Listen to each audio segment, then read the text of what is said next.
Benarnya Tuhan nyatakan kepada kita. Oleh karena kita mesti ngerti bahwa di dalam Tuhan masa depan kita sungguh ada. Nah, kalau kita belajar dan melihat kenapa Tuhan berkata masa depan sungguh ada.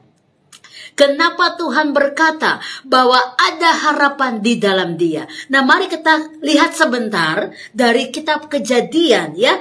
Waktu Tuhan menciptakan langit dan bumi dan seluruh isinya, dan kemudian Tuhan menciptakan saudara dan saya, menciptakan manusia pertama Adam ya. Tuhan berkata bahwa semua itu sungguh amat baik. Lalu Tuhan berkata, mari kita lihat bahwa manusia ini diberikan satu anugerah Tuhan, bahwa kita diciptakan serupa dan segambar dengan Tuhan. Lalu Tuhan menaruh kita di tengah-tengah Taman Eden, dan Dia berkata bahwa ya, ada sebuah pohon yang dilarang untuk dimakan. Hal yang pertama yang kita harus tahu bahwa Tuhan menciptakan kita serupa dan segambar dengan Dia, itu ya dan amin. Ya, ini ya berarti semua sifat karakter roh kita itu nyata dengan Tuhan sebenarnya. Apapun yang kita lakukan nyata dengan Tuhan, saudara. Nyata, karena memang Tuhan memberikan kita satu kemenangan bahwa serupa segambar itu adalah satu karakter spirit, satu spirit roh. Nah, saya mau kasih contoh, saudara. Ya, ikan itu tempat tinggalnya itu di air, saudara. Entah air laut, entah air tawar. Tapi kalau ikan itu dia angkat keluar dari tempat tinggalnya, yaitu air, ya, ikan itu mungkin mengap-mengap beberapa menit aja dan langsung mati. Kenapa? Karena habitatnya ikan itu ada dalam air, saudara. Ya. Nah, sama serupa dan segambar itu kita itu ya, hidup kita itu bisa kuat, bisa mengalami anugerah dalam segala apapun ujian-ujian kita diberikan Tuhan anugerah untuk bisa kuat melewati semua tantangan kalau kita nggak keluar dari hadirat Tuhan. Karena habitatnya kita anak-anak Tuhan itu ada dalam hadirat Tuhan. Nah, bisa bayangkan serupa dan segambar dengan Tuhan itu artinya kita hidup di dalam hadirat Tuhan. Kita ada dalam hadirat Tuhan. Nah, kebayang nggak kalau kita keluar dari hadirat Tuhan? Ya, sama dengan ikan tadi, saudara.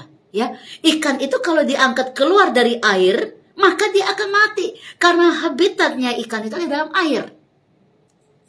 Kita manusia serupa dan segambar dengan Tuhan, ada di dalam hadirat Tuhan, harus ada dalam hadirat Tuhan. Hadirat Tuhan adalah habitatnya kita, tempatnya kita. Hadirat Tuhan adalah ruangnya, nafasnya kita, saudara. Ya, kalau kita keluar dari hadirat Tuhan, kalau kita keluar dari nafasnya Tuhan, maka kita akan mati. Sia-sia hidup kita. Makanya nggak heran ada banyak orang Kristen hidupnya sia-sia dalam arti banyak bersungut-sungut, tidak bersyukur, hidupnya menjadi orang-orang yang gampang putus asa, gampang kecewa. Karena coba lihat, habitnya kita serupa dan segambar dengan Tuhan itu ada di dalam hadirnya Tuhan. Hadirnya Tuhan dalam hidup kita harus jadi nyata selalu.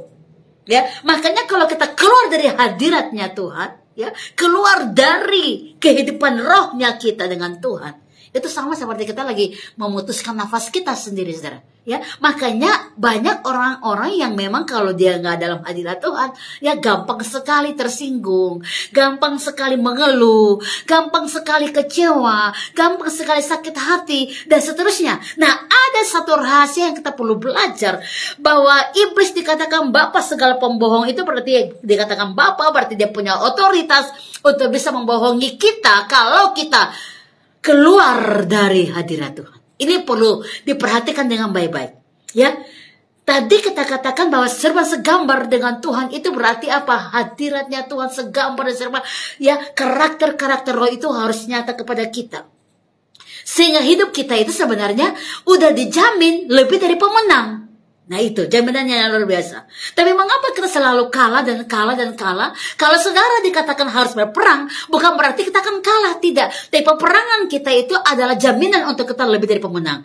Ada kekuatan roh yang mengalir, ada bagian-bagian yang Tuhan kayakan dalam rohani kita. Contoh, kita akhirnya dalam ujian-ujian itu, kita akan belajar dikasih Tuhan kekuatan untuk lebih sabar lagi. Dalam ujian-ujian proses itu, kita dikasih Tuhan lebih hikmat lagi. Sehingga kita nggak pernah kalah kalah tapi lebih dari pemenang. Artinya ya, satu level kita mengalami satu hadirat Tuhan yang membawa kemenangan. Hidup orang percaya itu adalah tinggal dalam hadirat Tuhan. Kalau saudara dilepas dari hadirat Tuhan, maka saudara akan ngos-ngosan. Makanya saat menghadapi masalah, ngos-ngosan, banyak mengeluhnya, banyak khawatirnya. Karena kita membiarkan diri kita keluar dari hadirat Tuhan. Saya katakan tadi di awal, waktu Tuhan ciptakan Adam dan Hawa, serupa dan segambar dengan dia. Tuhan berkata bahwa Tuhan memberikan nafas hidup, kekuatan roh kepada Adam dan Hawa. Tapi Tuhan berkata begini, ya, buah di dalam taman ini jangan kamu makan, ya, karena kalau kamu makan kamu akan mati. Ini luar biasa. Sebenarnya Tuhan lagi membawa manusia untuk melihat bagaimana karya Tuhan dalam hidup mereka, karena serupa dan segambar dengan dia, saudara.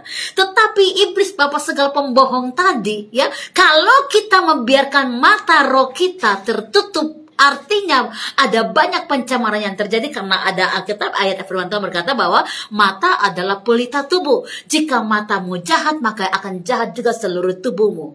Jika mata roh kita nggak ada di dalam firman Allah, maka kita akan dibutakan. Nah, ini yang terjadi dengan Hawa, saudara. Ya, waktu Hawa mulai melihat betapa indahnya taman itu, ya, dan ada sebuah buah yang membuat dia tergugah hatinya. Nah, ini hati-hati, saudara. Ada keinginan yang dimunculkan dari mata melihat, ya, dan kalau saudara membiarkan mata jasmani itu berperan lebih kuat, maka tentu firman Allah itu akan berlalu begitu aja. Sementara Tuhan berkata, buah di taman ini jangan engkau makan, karena kalau kau makan kamu akan mati. Hawa membiarkan mata rohnya tertutup oleh keindahan secara mata jasmani, sehingga akhirnya, ya, waktu dia digoda oleh iblis, ya, kamu makan, kamu akan sama makan dengan Tuhan, kamu tidak akan mati. Iblis selalu memutarbalikkan hal-hal yang nyata bahwa kita akan hidup, kita akan mengalami Tuhan, bahwa kita akan bersama dengan Dia, ya. Tetapi iblis akan memutarbalikkan segala sesuatu kalau, nah ini tadi, mata roh kita tertutup oleh firman Allah. Segala hal di muka bumi ini, di dunia ini, kalau saudara membiarkan mata jasmani ini, ya, bergerak dan mata roh saudara tertutup, maka itu ciri-ciri yang sudah akan nyata seperti Hawa. Dia mengalami, jika matamu jahat, maka jahatlah seluruh anggota tubuhnya. Dan terjadi, dia akhirnya kaget karena dia tadinya nggak tahu kalau dia telanjang, tapi akhirnya setelah dia melanggar titah Tuhan, ya, dia langsung tahu dia telanjang. Nah, kadang-kadang Tuhan tahu kekuatan kita dan kita diberikan kesempatan untuk melihat kemuliaan Tuhan, ya, itu dahsyat banget. Tapi kita membiarkan daging kita tercemar dengan pemikiran-pemikiran yang salah. Bukankah serupa dan segambar dengan Tuhan berarti, oh my God, luar biasa. Hidup saudara penuh dengan anugerah, hidup saudara penuh dengan sukacita, ada damai, ada sukacita, ada hal-hal yang begitu hebat engkau rasakan dalam Tuhan, sehingga tidak ada persenggotan. Ini dahsyat betul, saudara. Dahsyat betul. Makanya semakin seseorang dalam hadirat Tuhan, karena itu habitnya dia, tempat tinggalnya dia di bumi ini adalah tinggal dalam hadirat Tuhan, ya, dia akan bisa melewati semua tantangan apapun. Karena di dalam hadirat Tuhan ada kekuatan yang melimpah-limpah, ada hal yang dia rasakan. Saudara yang terkasih, kalau ikan itu hidup di dalam air, dan kalau ikan itu dikeluarkan dari air, dia bisa mati. Itu contoh yang paling nyata. Hidup kita serupa segambar dengan Tuhan itu adalah ada dan tinggal dalam hadirat Tuhan. Supaya kita tidak gampang dikocok oleh si iblis, gak gampang diputar-balikan firman oleh iblis, gak gampang dipermainkan oleh iblis, karena kita tinggal dalam kebenaran firman, dan kebenaran itu memerdekakan kita. Ini luar biasa. Nah, oleh karena itu mari kita lihat bagaimana Tuhan ingin saudara dan saya mengerti bahwa masa depan kita di dalam Tuhan sungguh ada. Tetapi iblis selalu ada cara dan celah untuk dia memutarbalikan kita untuk menjadi orang-orang yang putus asa dan menjadi orang-orang yang tidak punya pengharapan. Ya saudara, ya.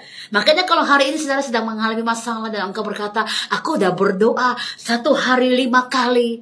Aku sudah berdoa berbulan-bulan, bertahun-tahun. Saudara harus mengerti bahwa di masa depan di dalam Tuhan itu sungguh ada, dan masa depannya adalah damai sejahtera dan bukan kecelakaan. Tetapi jika ada celah engkau keluar dari hadirat Tuhan, itu adalah celah yang besar. Ya, ada banyak orang hadapi masalah dan dia akhirnya sudah nggak mau lagi berdoa, dia nggak mau lagi bersekutu dengan Tuhan, dia nggak mau lagi konseling dalam spirit, ya, dia nggak mau lagi, bahkan dia mencari orang-orang yang kekuatan daging, kekuatan manusia, dan akhirnya dia hilang, saudara, dia hilang, ya. Sungguh jaminan Tuhan itu hebat buat kita, bahwa masa depan di dalam dia itu sungguh ada dan harapan tidak akan hilang. Dan di dalam Roma pasal yang ke-5, mari kita buka sebentar dan kita akan pelajari firman Tuhan ini, karena saya yakin bahwa kalau engkau tangkap sesuatu, ya, engkau akan melihat Tuhan bekerja lebih jauh. Roma 5:5 dikatakan begini, dan pengharapan tidak mengecewakan karena kasih Allah telah dicurahkan di dalam hati kita oleh Roh Kudus yang telah dikaruniakan kepada kita. Kalau saudara keluar dari hadirat Tuhan, saudara tidak akan peka. Saudara tidak akan peka. Saudara akan gampang sekali untuk tergiur dengan cara-cara daging. Dan itulah kesempatan buat iblis akhirnya memporak-porandakan saudara. Nah, ada 3 hal yang saya mau sharekan buat saudara hari ini, ya. Cara iblis agar kita melanggar aturan Tuhan itu banyak banget, ya. Manusia pertama, Adam dan Hawa, telah mengalami ini, ya. Waktu iblis melihat bahwa manusia begitu luar biasa, diciptakan berbeda dari ciptaan yang lain, ya, serupa segambar dengan Tuhan, berarti kemuliaan Allah turun kepada manusia.